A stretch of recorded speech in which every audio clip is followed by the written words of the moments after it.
Okay, good afternoon, everybody. Without further ado, I'm not going to say anything more about this because this is going to be a great story. I'm going to hand over to Aaron, and I really hope you enjoyed this, and we'll have a good Q&A afterwards.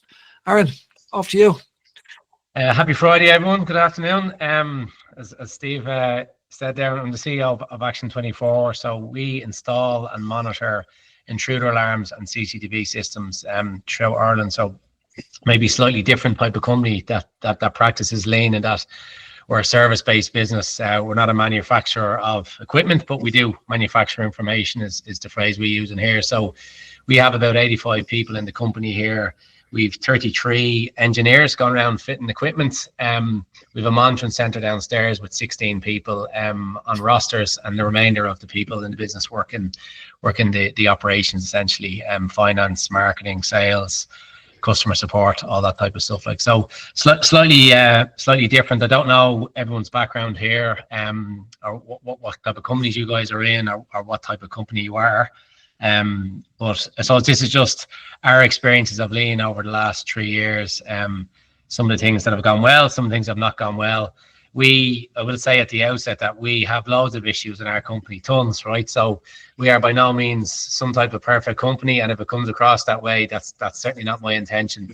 We have loads of problems, but what we do have is we have an appetite to fix them, and we have a process for trying to fix issues that come up. So just in terms of, because a bit of structure on this, and I'm not going to bore everyone to death with PowerPoint, but I suppose just in terms of a structure as to how I'd like to maybe tell our story. So the starting point is, why do we decide to practice lean, or where did I find it, or how did I come across it? Some of the mistakes we made in terms of trying to false start with lean.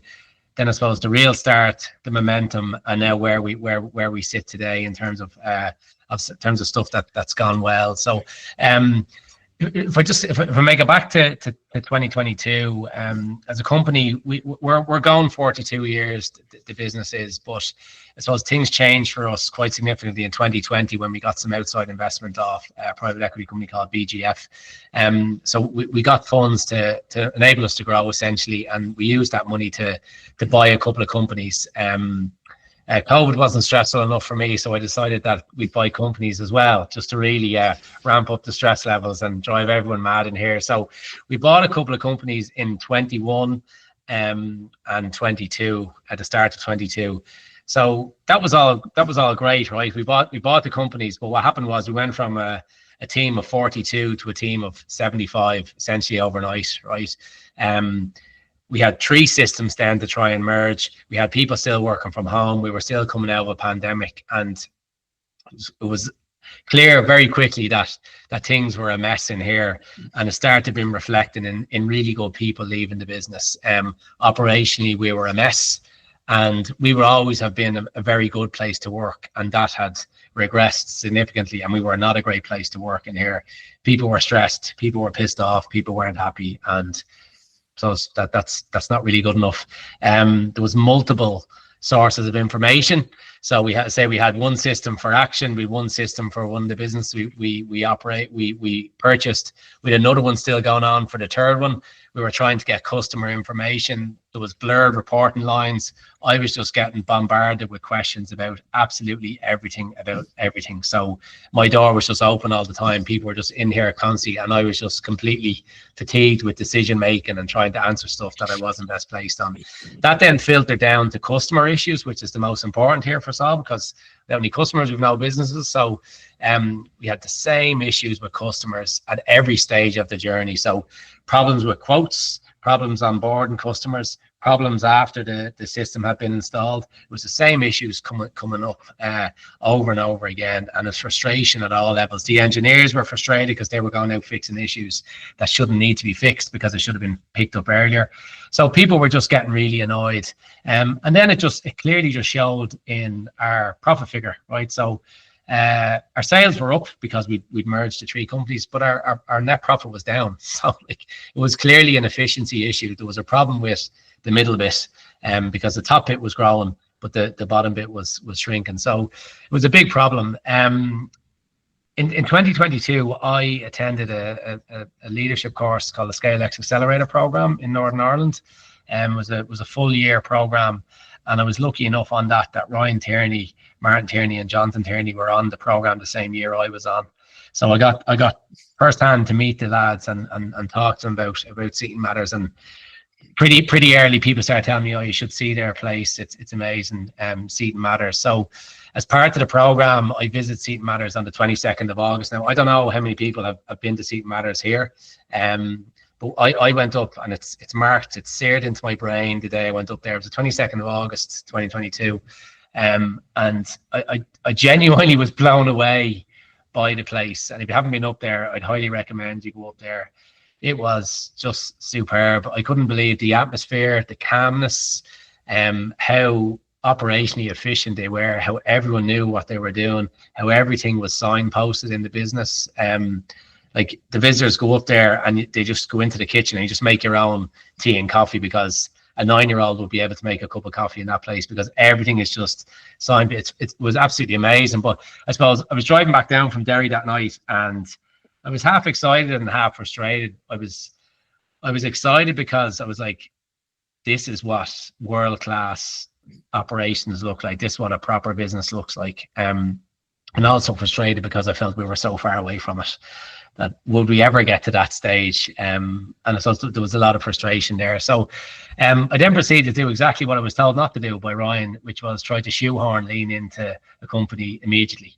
So I remember going home and I spent some time on Amazon and other websites buying Kaizen foam and blue roll and everything, and labelers, and doing all the stuff that I was told not to do.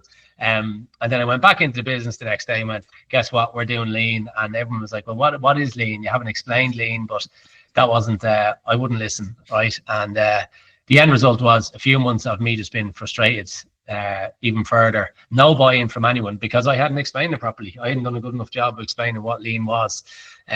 So towards the end of 2022, we made no progress, right? So complete false start. Came back in January 2023 after a bit of a break, and kind of said to myself, right, we like, I was convinced at that stage, I'd done a bit more research, and that lean was the way forward for us out of this mess that we were in. So decided the only way to do was to replicate what I'd done. So just start sending everyone up to Adman and the Seating Matters first, and then when we found out about Adman, which is a bit closer to us, but we made a commitment that every single person in the company was going to go up and do a lean tour up there. So the only thing I asked was, when you go up there, please share your experience of it to everyone in the company. On the Slack channels that we have set up. So universally, to a person, they were blown away, and everyone gave great feedback from all different parts of the business. The engineers went up. People working in finance here were able to see how finance can be affected by lean as well. So it was really brilliant. And that was a real starting point for us as a business, that people could see what it looks like, rather than me saying, watch this YouTube clip. They could see what lean was about. Ryan constantly talks about morning meetings, clean kitchens and bathrooms as the foundation of lean. So we made the decision here that was going to be our foundation as well. So we started doing morning meetings. Keith Long, who was our head of lean, who I'll talk about in a while later on, was one of the first people to go up to Seating Matters, and straight away Keith was like, I'm all in, this is brilliant. So we started doing morning meetings, about 3 or 4 of us, right downstairs. There was a lot of staring at the floor. There was a lot of people going, oh, this is, what are we doing here? And there was no structure, but we knew there was a will there from 3 or 4 of us that we can make this work. You know, this is okay. So we kept going at it, right? We kept meeting. I think it was twice a week, Keith, was it? Tuesday, Thursday, maybe? That's my yeah, it was Tuesday, Thursday, yeah, Tuesday. Yeah, so like 2 days a week. Very awkward. Yeah, very awkward, and yeah, a lot of people getting uncomfortable. So it was grand, right? So we kept it, and then we started opening up to other people in the business. People started seeing it, because we used to do it down in the middle of the business downstairs when you come in the door. So people started going, oh, what's this? And we're like, everyone's welcome to join these morning meetings if you want. So we started getting a bit of buy-in gently that way, and we tweaked it as we went along. So again, I don't know how many people here practice morning meetings, but if you don't, and you're going to do, just start, right, and tweak it as you go along. It'll become reflective of your company. I've been up to Cocoon and Adman Steel Sheds on their lean tour as well, and their morning meetings are completely different, because their cultures are completely different. Cocoon is much softer. It's about, a lot of it's about marketing, about you're selling rugs. Adman is all lads who make steel sheds. So it's different. It's a different culture, and their morning meetings are really interesting because they totally reflect the way they operate as a business, and it's just different. So our style of morning meeting is action style. That's it. Like, so if you haven't done morning meetings, you'll find that your style will tweak and change all the time. Like, so that was the real start, right? And then I suppose over the course of the next six to 8 months, things really started to improve. We started getting about 10 improvements a week. We started treating problems as chances to improve, right? So, like, you won't get buy-in from anyone if people start getting in trouble for making mistakes. Like, everyone will be watching you the first few months. So if you're going to say this is lean and it's okay to make mistakes, we win or learn, all those nice phrases, but then if you act totally different when someone makes a mistake, you will not get buy-in from anyone. So, like, as I presume there's a lot of like people running businesses on this call, I would say to you, like, just try and it's very difficult, right? But if people see you reacting to stuff rather than responding in a kind of gentler manner, probably is the word I look for. They just won't buy in because they go, nothing's going to change here. So you have to kind of just say, right, blame the process, not the person. Get all those phrases into your head. Like, so we then set up a simple Slack improvements channel, and we encourage people to start posting, no matter what it is, start posting the smallest of improvements. Like, so it started with me, started with Keith, putting up stuff like, here's a hook I've put in for my coat. And people were laughing, going, what? Are the lads lost their mind altogether? They're putting up where they put a hook for their coat. But we were trying to make the point that, like, well, that's one less thing I have to do when I come in the morning, going around going, where will I throw my coat today? Or where will I put this? So just simple, the most simple basic stuff. We started labeling stuff around the office and where stuff goes. We started setting up processes and procedures for everything, how we did everything. If there was a problem and we fixed it, we documented it, so then it became part of what we did. Like, so we then started finding people at all levels of the company started presenting morning meetings, which was brilliant, which is the real key of lean and the real brilliance of it. We have a lady here, I always name check her, Wendy.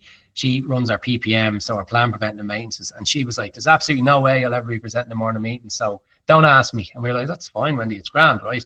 But after a few months, she came to Keith and she was like, I think I'd like to present one.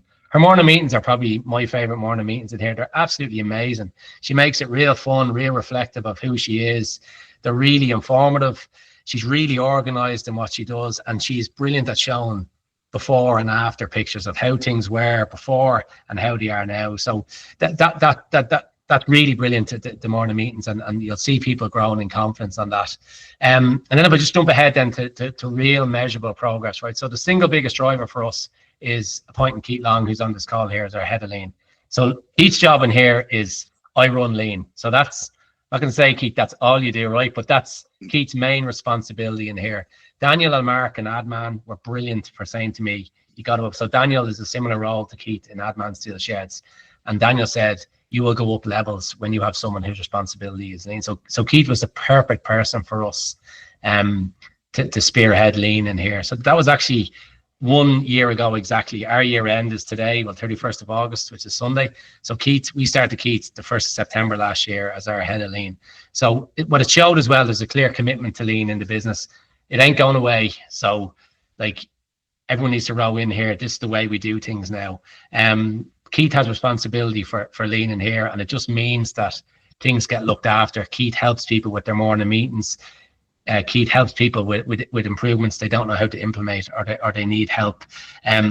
What you'll find when you have someone responsible for lean is that they'll track every improvement. So Keith's KPI, Keith's number is how many improvements were made in the business in a week. So he has to make sure that 20 get done every week. So 20 level 1 improvements get done every week in the business. That's Keith's number. If he's down at 10 or 11 when we have our weekly pulse meeting, he needs to go around to the people that run the departments here and go, how are we getting on here? Like, there's been nothing in your department for the last week. Is there any improvement? Do you need more improvement time, or are you bogged down, or what's going on? So start fixing improvements, then you start having data points for everything in the business, and you start being able to build dashboards, and visually everyone can see what's going on. So that's a really important role that Keith has. We've QR codes on every desk, every van in the company, so people can just scan the QR code and they can type in an improvement suggestion that they've made or improvement that they want to get done. So you got to make it easy for people to make their improvements. So everywhere you go in here, you'll see the QR codes.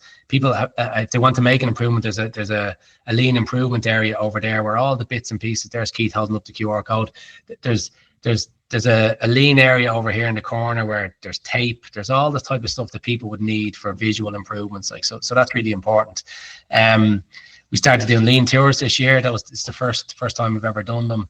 Again, that's brought us up another level in terms of it's given everyone in the business here confidence that this is we're operationally getting pretty good here. So with people coming in paying to go on lean tours, that money goes directly to nominated charities from the team in here. We picked 4, and every single cent that comes in goes straight there. So I didn't want people thinking that this was some type of circus, that people come in and everyone dance now and make it look like this is what we do here. This is just people coming in and we're learning from each other. We've had great help here from loads of companies, and so it's what I like personally about the lean community is that everyone's helping each other out here. Everyone's sending the lift back down and helping each other all the time. And it's really good natured people I've only come across. So that's been exceptional. I say our year end is today, and we will post our best ever set of numbers in 42 years. And I'm putting that down to lean because our sales are not up like a massive amount over the last 12 months. They're up a little bit, but our bottom line figure, our profit figure is way up, way up than it was 2 years ago. And it's firmly down to efficiencies because we're doing stuff better. We're managing our stock. We're managing our engineers better, and that we're being much more efficient with what they do. We're much more organized on the installs. We do like well over 100 domestic alarm installs every month. So that's a process. That's like book the customer in, get the paperwork done, do the install, set up the payment method, send out the invoice, send out the zone list, send out the certificate for the system being installed. That stuff is just process driven, and if you have that messed up and you have to do that 150 times a month, that's a complete pain. So we have all that stuff automated, which has been great. And then I suppose I just want to show up visually some of the stuff that we have in here. So on the left there is the engineer training zone. That was a suggestion from our engineers saying, look, we don't have an area where we can go in and mess around with alarm panels or mess around with fire alarm panels and learn kind of freestyle learning where they don't have someone standing over them. The younger guys in particular can go in. So like that's an area downstairs. Everything's labeled, everything's perfect. It's also a good area for us to train our customer support team that are based in the office here. So that doesn't happen unless you've all the level 1 stuff done. You don't have the time to go and send someone downstairs and go, for this week, all you got to do is set up every single type of system we install and label it up there, because you just don't have time because you're running around doing stuff all the time. The one on the right there is the sticker solution. So this is a 38-year problem we had in here where there's so many different types of stickers for different types of fire alarms, intruder alarms, access control systems, and it was always the case of Aaron, we've no stickers there for the HKC panels, and I'm like, all right, I must order 500 of them. Then I go over and order 500, and then I throw them in a drawer, and then someone comes in and goes, where are the stickers for the HKC panels? Oh, they're in the drawer over there. So there's a Kanban system there now, which Keith has set up. This is Keith's baby, his 3rd child, and this is Keith's area that he has all that perfect. So like that's like that wall that extends way down further, that area. So that's all our stickers, and no one has to ever worry about what stickers do I need or I don't have them, because if we run out of stickers, the customer doesn't know who to call if there's an issue. Then the customer rings in here, gets through to the finance team, disrupts the finance team, gets transferred to customer support, and it's just gone around the house. It's not a good experience for the customer. On the left is just an example of wherever the question is. So this is just in our office. So where are the staples? Where are the laminating pouches? Where does that measuring tape? What part of the building does that belong to? The label, the sellotape, all that type of stuff. Just basic stuff, but we have examples of that all over the office in here. On the right then is our stationery area. So again, no more stationery orders. 2 or 3 years ago, it would have been a case that someone would walk around going, who wants something from the stationery? It was like a pick and mix, and everyone's like, I'll take one of them, and I'll take one of them, and do you know what? I'm actually out of envelopes there, and I'm out of staples, and then on top of that, then you do a big order, and then everyone's walking around, coming in, going, has anyone seen the staples? Has anyone seen the company stamp? Has anyone seen this? So that just solves that. That's Kanban again by Keith using Gemba Docs as well, which is a very useful tool, and I have a link at the end for that. Next one then is our vehicle maintenance board. So again, this is Rob from Adman, and when I was talking about people being very generous in this community, Daniel in Adman Steel Sheds, I seen that down there, and he actually went and cut that metal board for me and actually dropped it up to me, which is incredibly sound of someone to do that for me. And I hadn't really known him that well, but he was just helping us out. That's a very simple way. We've 33 vans in here. It's our biggest physical asset besides our building here, and they weren't getting managed, and it was cost us money because there was too much wear and tear. So the lads have to do a weekly check on their vehicle. When it's done, Keith goes over and just flips over the magnet there from red to green. So we can look at that and go, who hasn't done their PPMs? And it's a very easy visual method of how we're managing all our vehicles. On the left there is our bathroom roster. So everyone in here does the bathrooms. This is not a setup. I'm on the bathrooms this week, as Keith Long and Keith Pollard is on the call as well from here, will testify. So that was taken on Monday. I do the bathroom, so does everyone else in here. It is a 3-minute job, and the bathrooms are spotless in here. Spotless. You won't find any, and that's not up to standard in here, because it's just not acceptable for us that there's dirty bathrooms or a dirty kitchen. The device on the right there is a Stream Deck. So again, if you haven't got one of these, go get one, would be my advice. It's a really super tool that you can use, and it'll speed up stuff there. So like, I'm looking at, if I look at that one there, P&L. So if I want to run the P&L for the company, I just hit that button and it pops up the P&L. There's no open up the accountancy package, logging on, hitting reports, hitting P&L, hitting the date, hitting run. One click pops up. If I want to know who our top 10 customers are, I just hit the top 10 button and it pops up straight away. So that would just speed up things, but we rolled that out across the whole company here. So I'd say 80% of people in the office here have a Stream Deck and they use it. You just want to get into something quickly, you hit it. It's a bit of work setting it up, but once it's set up, it's a really useful tool. That there is our improvement dashboard. So this is Keith's main dashboard, right? So Keith can see, he's looking at this. So this is when he set it up, 12th and 9th last year. Yeah. So we can see here how many improvements have been made per month. So you can see that we're averaging for the year, we're on 817. So Keith is ahead of schedule for sure. We will get there by the end. And then I've had to scribble out the names of the people down there, but we can see who is doing the improvements all the way along there. Who is doing the improvements? You can see some people just don't get it, don't do it, but then you can see a cohort of people who are really into it. 80, 90 improvements each so far this year. So visually being able to see where we're at, and is really useful. Everyone in the company can see that dashboard, so you can see exactly how we're getting on. You need to make it visual so people can see how the improvements have been made. This is a slide from yesterday's morning meeting, was led by Graham, our installation manager. So this is just one, he wanted to highlight what good looks like. This is quality control here. So this is an access control panel that was installed last week by one of our engineers. So you can see here, you see down here at the bottom there. So the engineer has gone and labeled all the cables which are going out to all the different readers, which I'm sure you all fob into your buildings. So he's gone and he's labeled all those cables for the next person in. So he's thinking of the next person.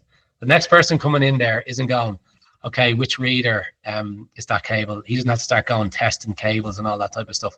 It's there for him. So he's thinking of the next person. He's showing respect for his colleague. He's also going to speed up his colleague when he comes out, because he's not going to spend 2 or 3 hours trying to find the right cable. He's also cable tied it nice and neat there. The next guy isn't going to open up a bunch of cables just all over the place in a complete mess. So I just thought that was a really relevant example from yesterday's morning meeting of maybe some of the stuff that we highlight.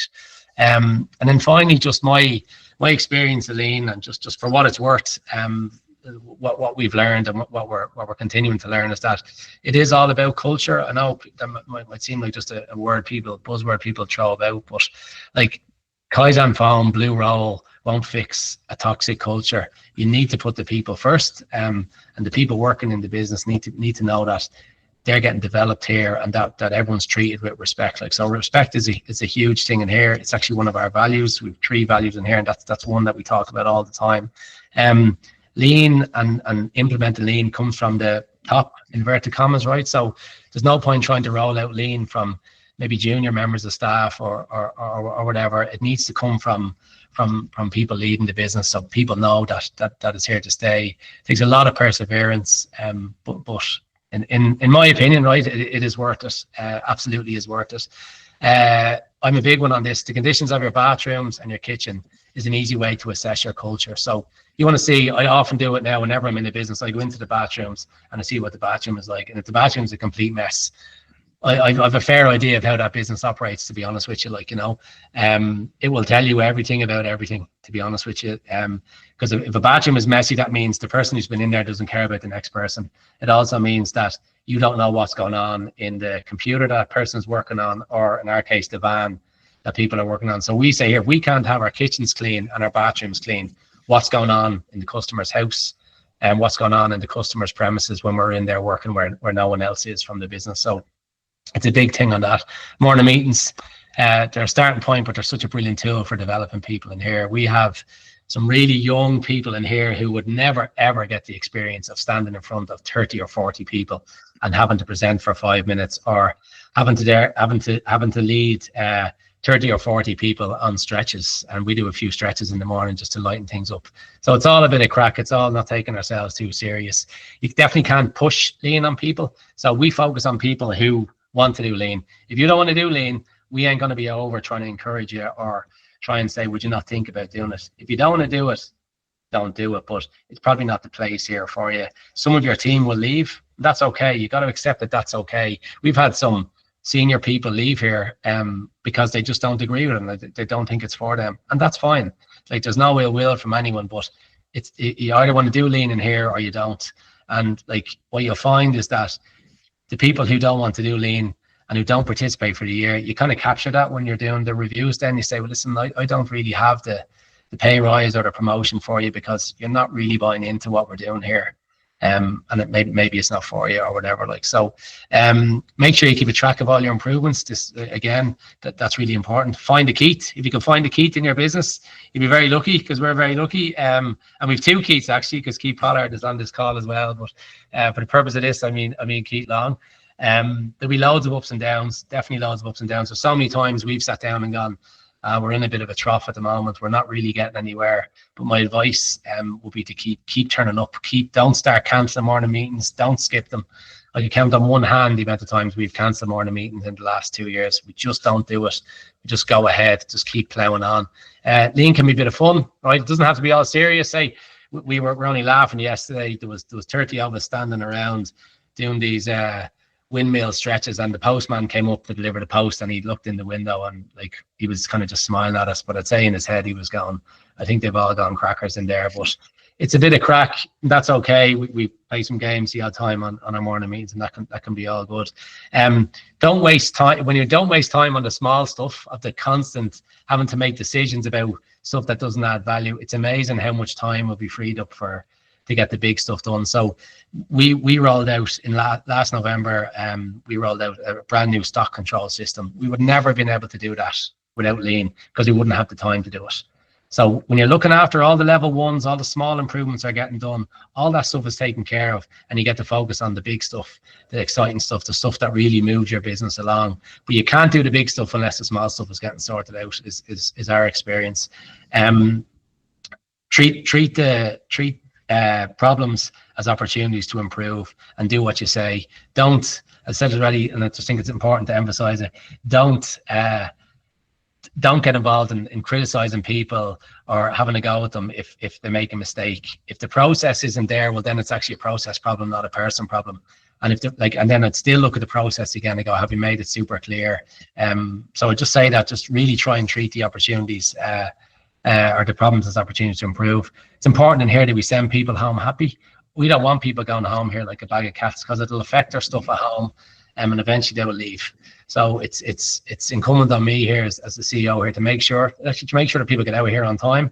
We're a big one on that. We want to get everyone out of here on time. They can enjoy their evenings. Send people home happy. It's really important. Don't want people in here at 7:30, 8 o'clock, wrecked tired. And then final thing I say is lead by example, because everyone will be watching you, especially over the first few months. We found that everyone was watching how we were doing on lean. And then just in the spirit of passing it forward, this presentation. I'll pass it on to Steve. Anyone who wants it is more than welcome to have it. And just some handy links there, which you may find useful if you don't have them. Some of the stuff I've talked about. The Lean Made Simple website is excellent. Ryan's book is super. I don't have it here. No, Keith has all the copies. 12 steps for implementing a lean culture. Super for us. We just use that as a measurement point for us all the time, how we do on each one of the 12 steps. The Adman Steel Sheds tour, which I'd highly streamend. I don't know if there's many Dublin-based businesses here. We found it much easier to get down to Gorey than get up to Limavady, obviously. Stream Deck video on how Stream Deck can be applied for a finance team. System Hub is the tool we use for all our long form processes. So again, we have probably, I'd say 300 or 400 processes up there at the moment as to how we do absolutely everything in here. So we had a new CFO start in January this year. We were able to give him a log on for that and say to him, spend the first 2 days there just looking through all our processes. I didn't have to sit with him and go through absolutely everything. So System Hub is a good tool. And then Gemba Docs. I'd say a lot of people here are using Gemba Docs already, but we use Gemba Docs for all our visual stuff. I think it's limited to 6 steps, so 6 photographs. But we would have Gemba Docs all over the place here. As to how you do everything. This is how you clean the bathroom. This is how you clean the coffee machine. This is how you do this. This is how you do that. So we find that very useful. So yeah, that's me. I hope it's 35 minutes. So I hope it wasn't too long for everyone or too boring. That's our experience. We still have loads of problems, tons and tons of problems, but we've definitely seen the benefits of it, and it's definitely here to stay in our business. So that's it. Well done, Aaron. That was fantastic. Might ask Keith to say a few words. I bumped into Keith up in Cookstown, was it?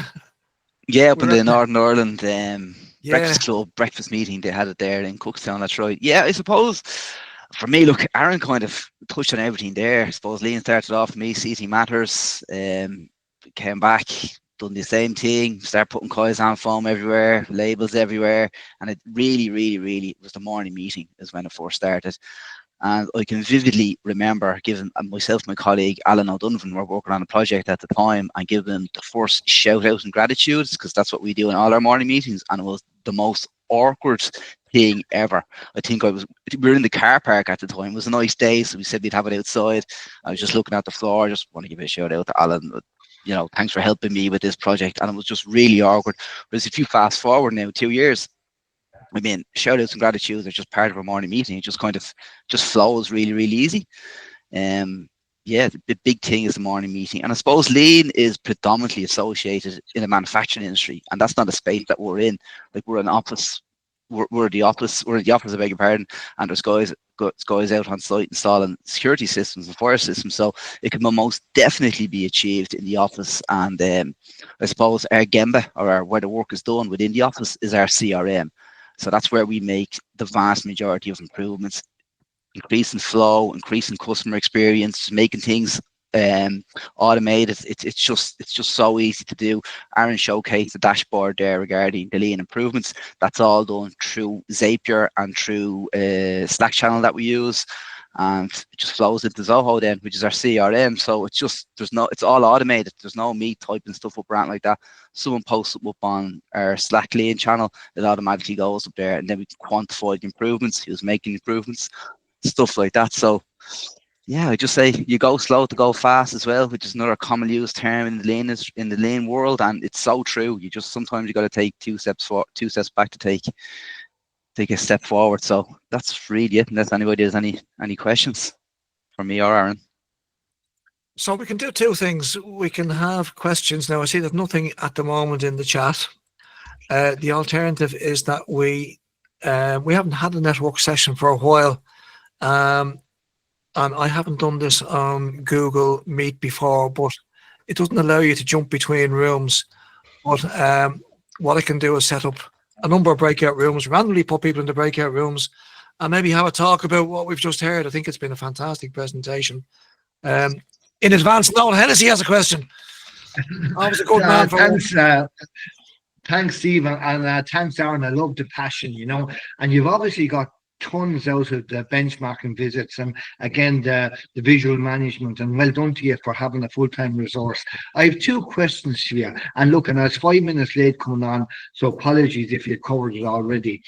the first question is, how did, like, okay, you go on the benchmarking visits, you get excited, you come back and you do the things like you do the visual management of 5S, you know, that stuff, and it's brilliant. But how have you gone about expanding your knowledge of lean?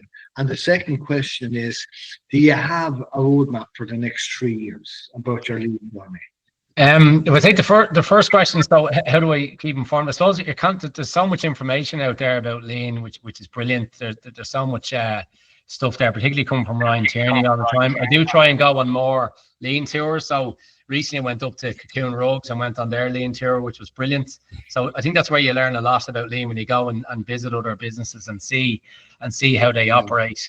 In terms of a roadmap for the next 3 years, no, we don't, to be fair. Probably what we'll do is we will look at how can we, I suppose, extend the number of improvements we're getting. So 1,000 is probably seems like a small amount, but like we will certainly look at getting more improvements. Like we've stuff got, like you find with lean that you end up just kind of improving the business all the time. I'm looking to my right here, and we're after putting in a meeting room in there, and that was a level 3 suggestion actually, and that never ever would have happened before, because that was suggested by someone else. It wasn't suggested by me. It was like, we're not getting enough space to do meeting rooms and stuff like that, or to have proper meetings. So we don't have a clear roadmap, I suppose, for the next 3 years regards lean. All we know is that we're committed to that lean is here. It's part of how we do things now, and it'll be like we work off 3-year timeframes, and we're resetting that now in September, and it will be a part of how we do. And the only way, I suppose, is to quantify the number of improvements. Really, that's as far as we get with regards to a roadmap, I suppose.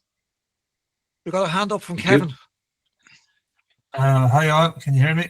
I can hear you. You still didn't get that video sorted, Kevin. Sorry lads, yeah. Oh, Just 2 questions. The first one is, how do you teach your people about lean? Do you do that in the morning meeting? And the other thing there for Keith was, I see you're tracking the improvements. How do you go about that?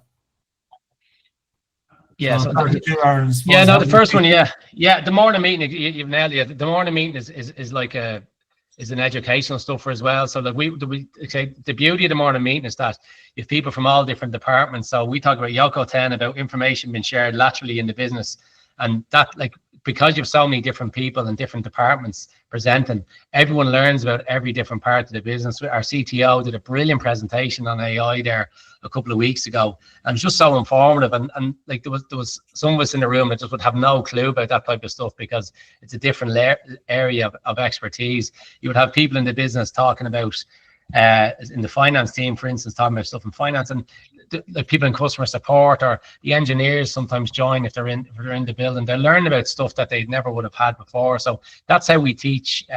We teach about lean. We also have visual stuff around the place to kind of reinforce it. It's in the kitchen area. Some of the phrases we use all the time is really important. And Keith plays a big role as well in educating people. So Keith would sit with people all the time, going through, especially when they're doing the presentation. They're more in a meeting. Keith would sit with them the day before and go through what the meeting is about and all that type of stuff. And it's just making all the resource available. Everyone sees all the improvements that have been made on our Slack channel. So people are constantly seeing the improvements that people have put up. So yeah, that's really how we keep it going. Yeah, I suppose, Kevin, I'll take your second question then. Kevin, you want to know how we quantify our improvements? Is that what it was? You had like a bar chart there. That's right. Yeah, so that's Zoho. That's our CRM. So that's where that's where the Gemba is in our office. Everything gets done on Zoho. All the finance stuff, all the customer service stuff. We have different modules, obviously, for different teams. So for basically the level 1 improvements, what happens is that you put up an improvement on our open lean channel, which is everybody sharing all their improvements. It's not an improvement till it's an improvement shared. So there's no point in making an improvement without putting it up on the Slack channel. So that's what we say as well. So what happens is, when there's a post on that Slack channel, we have an API called Zapier, which is really good. API takes that post and pushes it through to the lean module within our CRM, and then it'll characterize the name and the improvements, and that's where you're seeing that bar chart just happens automatically. So I do nothing with that. That just flows now forevermore. That just works. So long as Zapier's working, which it does, that just works. Excellent. Okay. Thanks, lads. Thank you. There's a couple of questions there, Steve. Dan's asked a question there about the CRM. Keith, I think you're probably best placed to answer that one. Sure, yeah. Hang on, I just grabbed the question there. I haven't seen it. What was the question? So yeah, just the question there, Keith, was you mentioned Zoho, you mentioned CRM there, just specifically in relation to sales, the sales team, maybe, and the sales processes. That impacted them as well, maybe. Absolutely, yeah. Like, so, Alan O'Donovan, who's our national sales manager, Alan has an extremely good understanding of Zoho CRM. He would have taught me a lot about it, because I to be honest with you, I didn't have a clue about it until I kind of sat with Alan. We went through a project, but yeah, so we have Zoho used for that, and then what happens is we have workflows in place. So, for example, if the customer makes an inquiry, it goes straight to, there's a couple of sales guys, and it will round robin between them, so it's not going to the same guy all the time. Then we also have our AI assistant called Layla, and then Layla is also interfaced with CRM, and then Layla will also give us sales leads through that as well, and then the guys in sales will lead that. But it's all very, very automated. I think Alan only mentioned it recently there, Aaron, probably in his last meeting, and how cumbersome the process was. And now it just flows just so easy. It's like one click and the whole thing just goes, you know. Alan would look at how many clicks does it take to do a certain thing. Like, how many clicks does it take to get a quote to a customer, or to move them from a lead to a customer. So Alan would like literally go, that took me 8 clicks to go from lead to customer. And then he looks at trying to reduce that down to 3 or 4. But the CRM has been we use a system called Zoho. It's a brilliant. We found it brilliant anyway. For us, and we've customized. We have it a few years now. But we found that very useful in terms of our sales and sales process, just for tracking leads, tracking who's looking after, what's our conversion rate, how quickly are we getting back to customers, what's the customer saying about the quote, are they happy with it, what's the customer sentiment, all that type of stuff gets captured now. So like it's great having data points, because you can just see like that's working, that's not working, and then you can make decisions off that. But the CRM has been very, very, very, very important on that front. I might be jumping ahead of Fergus there, but just one quick follow-up one. You know, you mentioned culture there, and you mentioned also, you know, that there wasn't that much of an increase in sales, but the numbers are very good because the productivity has increased. Again, just come back to the sales team, and you do your round robin sharing of the leads. What about sales targets and those kind of approaches? Is that something that the company adopts, or how's that approached? yeah, absolutely. So we have a CFO in here, and he's setting the budgets, which we've been doing for the last month, is setting the budget. So he would have sat down with the domestic sales team and said, listen, this is the sales we've done this year. Everyone knows here that we're going to keep growing. So your target for next year is this, and then it's up to Alan to kind of figure out how we get to that point. Like, so he'll have a fresh higher target, and he'd be rewarded in kind, obviously, but his target has gone up significantly now this year, like, you know, but it went up from last year as well. So you're trying to stretch people as well, and get the most out. So like Alan may come and go, listen, you've sent me this big target, but I need more people, and that's fine. That's worked into the budget then. So and the targets are all there for Alan to see. He will know every week at our we have a pulse meeting every Wednesday, and he'll be like, we break it down week by week and just see, well, how many leads you're supposed to get every day, how many leads you're supposed to get every week, how many have you converted, what are we on this month, what are we tracking for the year. So that is the beauty of lean, when all the stuff that takes up all your time is out of the way. You get to focus on this type of stuff. That's the big benefit we've seen with it. There's just a question there from Robert about the different level. Can you describe the different levels of improvements problems? So again, we use Ryan Tierney's method for this. So level 1 improvements are the most basic level of improvement. So we say to people, if you can see something that can be improved, that's obviously safe, and that will speed up what we're doing in terms of time and also quality, just go ahead and make the improvements. So that's the level 1 improvement. So they're the ones that get done every day of the week, all the time, and we ask people to share them. The level 2 improvements need budget or need help from another team. So that's how we categorize them. So there's a level 2 improvement team from different parts of the business, 3 or 4 people. I'm not part of it. They meet every Tuesday, isn't it, Keith? Every Tuesday. Every Tuesday at midday we meet. Yeah, there's 4 of us on it. Yeah. And basically what they're trying to do is move it along a chute from suggested to been assessed to been implemented to implemented. So I'm looking at it here. It's a big screen outside our bathroom. Everyone can see the status of their level 2 improvement. That's the one that comes off the QR code that Keith was showing earlier on there. So that's where all those improvements go. The level 3s are the really big ones. They're the ones that need board approval. So we don't do a whole lot of them, to be honest, but we might do 1 or 2 of them a year. We've literally had one in the last 12 months. That was it. Yeah, so there you go. So that's how we categorize them: level 1, 2, and 3 improvements. Fergus is waiting patiently there to get in with a question. Thanks, Mooney, Steve. Super presentation, Aaron and Keith. Just on the rate of adoption, so you said you started around 2022, and you've been going about 3 odd years. Did you get a bundle of people who bought in at the start, and you've added a few every year or every month since then, or how has it been? Has it been a bit of a wave?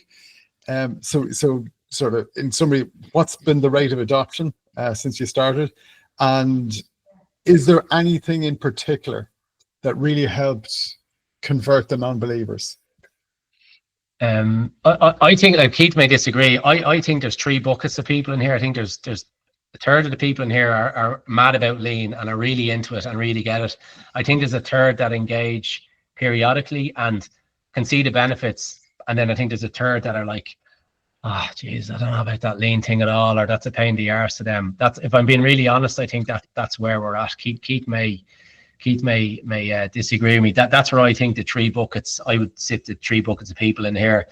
People know that lean is part of the business here, and they need to row in, and they need to start doing it. The third of the people here that don't really engage with it, and I don't think that they will last in here over a long-term period. If I'm being totally honest, like that, I think they'll just know themselves to go, this isn't really for me, or whatever. But we try and focus on the third of the company that are really into lean. We put efforts into them and really encourage them.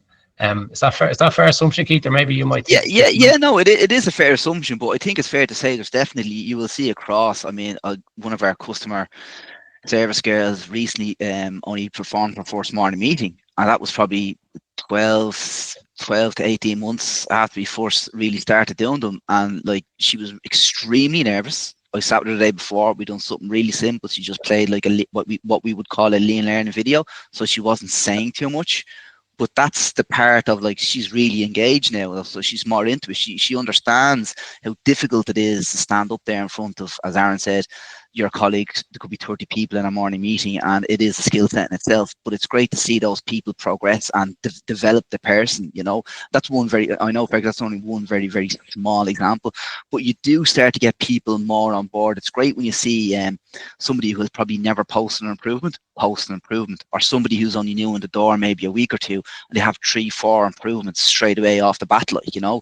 So it's easier for the new starters, I suppose, because it's part of our onboarding process, is to chat about lean, and we explain lean to them. So it's really, really great to see people kind of step up to the plate, form a morning or conduct a morning meeting, or start putting through their improvements. And I suppose it's like anything as well, to get kudos as well. People might give a thumbs up or a nicely done, like, and it's like any sort of social media sort of site. I mean, if people see that what they're putting up is being appreciated and congratulated, they just want to make them do it more and more and more. Cool. Sorry, last question is, how regular are the morning meetings? Are they daily or weekly, or how often?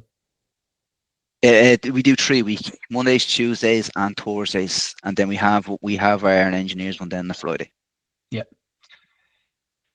So they're generally only 10 minutes. Like, so they start at 9, so like they're generally over by 10 past, 9 at the latest, you know. But they are pretty good. Like we do. If I'm totally honest, like the engineer one is really difficult. Like that's every Friday, and that's at 10 o'clock, and that's difficult because you've 30 lads in vans looking at their phone, trying to get them going and trying to get them to post improvements or give guys. That is difficult. Like that's the hardest part of lean for us is the engineers out on the road, and we get it because they're not in here every day. They don't see all the stuff that's going on lean. So that's the hard part for us. That's the big the big nut we'd like to crack. I think Keith, the lads to buy in, but we've sent them to Adman and stuff like that. So we are getting there, but that is difficult for sure. But it's 3 times: Monday, Tuesday, Thursday. We did Tuesday, Thursday, and then we wanted to add another day. And then we thought we could give everyone a break on a Thursday from lean. So that's really on that. We do, as Aaron mentioned, we do try our best to make the morning meeting a bit of fun. Like, if it's a nice day, if it's sunny, we go outside and do our stretches. Or, like, I know it sounds silly, I might bring in a game that one of the kids have at home and we just play a game for 5 minutes. But it's a real icebreaker for the start of the morning. Like, people walk back up the stairs, get on their desks, and they're smiling, like, and laughing and joking. I mean, that's you know. Yeah, we do breathing sessions as well. We've done breathing, the box breathing for maybe 2 minutes, and I suppose that only happens when you've got a bit of trust in the room that people won't start sniggering and laughing. So we would do a bit of box breathing maybe once a month, and that's just to kind of settle people, and it's good. People have said to me that they use that with their kids now, and again, that's an informative thing where we would, whoever present them would have put up information on what box breathing is and all that type of stuff. Like, so we find that good. Particularly when there's very stressful periods, that just take 2 or 3 minutes just to do a bit of breathing in the morning collectively is a nice thing to do. So yeah, that was handy. Robert has his hand up there as well. Yeah, good afternoon, lads. Aaron and Keith, brilliant and great to hear a service, lean and service story. I was just thinking, I actually have 2 more companies in Dublin that, like, you know, would be, if you ever get a chance to see them, they're great. Phonovation down in Dunleary and Top Flight. They've done lean and they're great. Okay. And they're equally generous as well, like, you know. And I was just thinking, on when you're on about the problem solving there and the different levels, do you use any structured problem solving things, like, you know, the root causes, the 5 whys, and be a bit structured and systematic about it? Thanks. In regards to try to looking at defects effectively. Yeah, you know, it'd be just kind of when you come up with, I suppose, if there's a problem and you're looking to improve it, like, you know, on the level 2s and 3s, like, you know, saying, do you try and bring in a bit of data to define what the problem is, and maybe do a bit of root cause, and it's just a bit of structured problem solving that, you know, for the more complex kind of things. And yeah, there's a few kind of tools in the problem solving tool bag that could support you on some of those. They're quite handy. We do use the 5 whys. We've used it. I think you need to be very, like, we would use the 5 whys. That can be a hard one though. You know yourself, you go why, people looking at you going, like, so we do use the 5 whys, but I don't think our business is that complicated, being honest. Like, a lot of the time, like, if there's an issue with equipment, it's probably faulty equipment that we've been given by a manufacturer. So it like, probably go as far as that. But like, if there's issues in here as regards, well, how do we get the CRM to do what we want to do? We have an outside resource with that we've engaged that would be experts on that would get to. But a lot of the problems we have are very simple, and we find that 99% of our problems are process issues that haven't been defined, or it hasn't been clearly laid out for everyone as to how you do it. And we just need to take the time to detail the process and write it down for people and put it up on System Hub, and then generally it's fixed. Like, you know, we're not an engineering company per se. We're not building stuff. We're installing equipment that we get off a wholesaler, and then dealing with it from there. Like, you know, I think one of the big messages coming out here is you're building a place that people hopefully enjoy going to work. Yep. There's a question there just from Razvan. Do you measure customer satisfaction, lead time, stroke number of complaints, returns, etc., versus internal, external improvements and ROI? We use Trustpilot. So that's a big marketing tool. If you look at our Trustpilot, we're nearly up to 3,000 reviews, and we're really proud of Trustpilot, to be honest with you. It's like, we're 4.9 out of 5, and I think we're the best rated security company up there. So that's our biggest. It's really public. You're really putting yourself out there, and every single customer that gets a call off us, domestic or commercial, gets a request to review us on Trustpilot. So that keeps us all on our toes, to be honest with you. So that's what we do, and any customer complaints will generally go up there, and then we deal with them as best we can. Like, you know, some of them are legitimate complaints, and we have to stick our hands up, you know. So that's the main tool we use for that. Razvan, yeah. Super. Thank you, Aaron. It's 2 minutes to 2. That hour's after flying by again. That was fantastic. Really, really, really good study. I'm going to get the video up on the relatively new channel, the YouTube channel that we created. I'll just run that by Aaron first, and then you'll have that. Also, if Aaron's happy to share the presentation, we can put a link into that as well. And again, if anybody has any feedback or want to hear anybody, Robert mentioned 2 companies. We actually have a video of Gavin Carpenter from Phonovation.